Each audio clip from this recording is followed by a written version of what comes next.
I am so honored to be going into the WWE Hall of Fame. My sister Brie had to drag me to a tryout because I didn't want to go. So all that bullshit about always loving this business is just what I said, a bunch of bullshit. I didn't want to go. But I did, and we became WWE Divas off looks alone.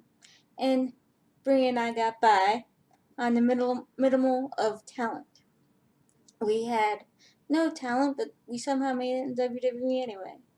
We both know how, but I'll get to that later. All we did in our first run in WWE was pretty much walk celebrity guest host out in the ring. If we did have our matches, we would just use twin magic and cheat. So we were pretty pathetic when we did that. That was our whole gimmick for a while, and that's all we had going because, like I said, we had no talent. When I won my first Divas Championship, it was only because Beth Phoenix broke her ankle. And then I lost it to Layla 6 days later because I'm a loser. And I should have never had the Divas Championship to begin with. Then we quit WWE because we wanted to go off and pursue acting. But there was no talent. We had no talent in that either. We didn't even get fired because in storyline it said we got fired. We didn't even get fired on TV. We got fired in the WWE app. That's how little people cared about us or gave a shit that we left. That's how we were let go. That's how we left the company. And then, around 11 months later, we came back and we were on the stupidest show ever called Total Divas, where a camera followed divas around and looked into their lives as if people who had a brain cared. But Brie and I were dating John Cena and Daniel Bryan at the time, and that was documented on the show. So we got bigger pushes, and we got longer matches.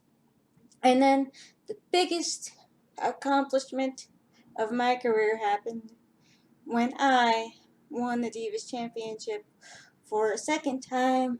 But the only thing anybody ever remembers in that match was my sister turning lesbian on on AJ Lee for 5 seconds. And then I hit the rack attack and I won the title after doing absolutely nothing at all. And then I went on to reign as Divas Champion, undeservingly, for 301 days, even though I know I shouldn't have held it one day. The only reason I was the longest reigning Divas Champion was not because of my talent. It was just because when AJ Lee retired, the woman I won the title from, when she retired, the company was pissed at her, and they wanted to erase her from the record books. It wouldn't have mattered if a trained monkey was a champion at the time, but I was a champion, so they allowed me to break her record. I know I didn't deserve it whatsoever, but they allowed me to do that, so I regard myself as the greatest Divas champion of all time, even though I know it's complete bullshit. I had nothing to do with the Divas Revolution. I wasn't even a contributing factor. I was just there and took credit for something I wasn't responsible for, just like I always do. And after that, I had a neck injury and was told I could never wrestle again. But I got back to fighting shape and came back. And then I got injured again with my neck and had to leave. And I started dating my fiance, John. Oh, sorry, I meant Artem. I sometimes call him John, especially when we're having sex.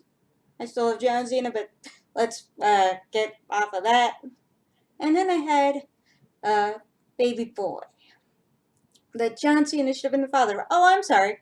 I mean, I love Artem, and he's always supported me, and I couldn't live without John. Oh, sorry. I mean Artem. But I've always loved my time in WWE because I love being in front of a camera. It's all about a camera and money and fame. That's all it's about. It's not about the fans. I can care less about the fans.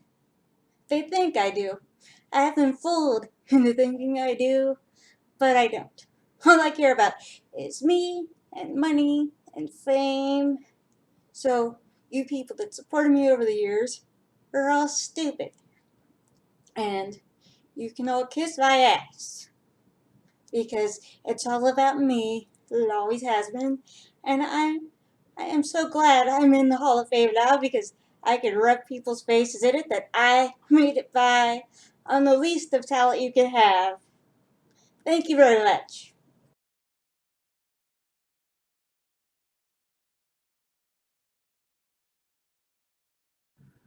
I am so touched and honored to be going into the Hall of Fame.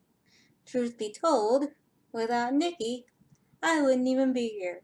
Because even though it was my idea to get into the WWE in the first place, I've always been looked at as the second Bella. Nikki has always been the favorite. Even though the WWE Universe was only aware of my existence first, Nikki has always been the more popular one. She's gotten the more popular matches and the more title chances. I was champion. I defeated Eve with the help of Nikki, of course, because I can't do anything on my own. I'm totally lost without Nikki. I defeated Eve, and then Kelly defeated me just 70 days later. And then Nikki and I quit the WWE for a while to pursue acting, but we had no talent there. We had no talent in WWE. We didn't even know what we were doing there. We just kept faking until we made it, and eventually we did.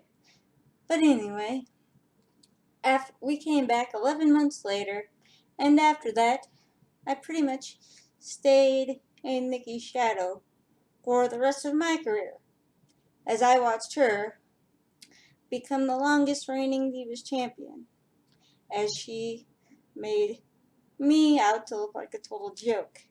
Yes, I had a match against Stephanie McMahon at SummerSlam 2014, but that was only because they wanted to give Nikki a heel turn. So all that effort was just for Nikki and not for me. And then when Nikki came back after her injury the second time, she got the main event match at Evolution, and it wasn't me, I was just a sidekick as usual. When Nikki and I came back in 2018, I botched one of my husband's moves and almost gave Liv Morgan a concussion, proving that I should not be in the ring. And then in that very same match, I almost killed myself by performing a suicide dive, and I would have smashed my head in the ground and probably killed myself if Ruby Riott hadn't caught me. When I retired, my match couldn't even go on the regular WrestleMania show. It was on the pre-show, showing how much the WWE actually cared about me. I would be just as bad as my sister when it came to money and fame and all that other stuff, except I have a husband, Brian Danielson, who keeps me grounded in reality pretty much. Otherwise, I would be just as bad as she is. I don't deserve to be in the WWE Hall of Fame, and I know that, but I am. So I could rub people's noses in the fact that I got by on the minimal talent. Me and Nikki fooled everybody.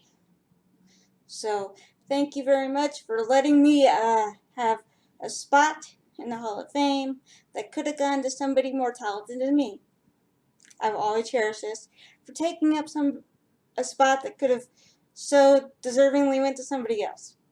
Thank you.